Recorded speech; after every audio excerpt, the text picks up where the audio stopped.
History repeated itself. Abante babae. Ito ay matapos na tuluyang makalabas ng bahay ni Kuya ang isang natitirang lalaking housemates na si JM. Si JM ang nakakuha ng pinakamababang boto na 17.32% of total votes.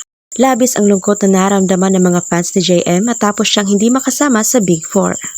Unang nagtayo ng kanyang watawat ay si Rain, sumunod si Colette at pangatlo ay si Fiang.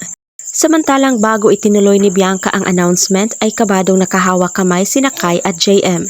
Hanggang sa ang huling tinawag na pangalan ay si Kai na siyang housemate na kukumpleto sa Big Four. Bakas sa mukha ni JM ang lungkot dahil konting kembot na lang sana ay big night na, ngunit hindi na siya kayang isalba pa ng taong bayan.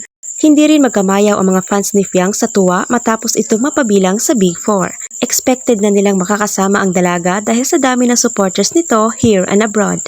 Ang mga taga-suporta naman ni Kai ay bagamat kinakabahan ay kampanting makakapasok si Kai dahil marami-rami din ang naniniwalang magiging big winner siya.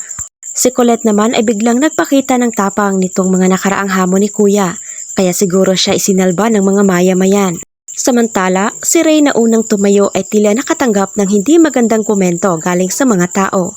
Dismayado sila matapos malaglag si JM sa pwesto. Dahil anila ay mas deserving pa umano si JM kaysa kay Rain. Dahil tila hindi umano nila ito nakitaan ng activeness sa loob ng bahay ni Kuya. Sadyang marami lang daw itong fans at nahatak ng mga fans ni Kai kaya siya napabilang sa Big Four. Kayo mga netizens, ano ang sa inyo rito?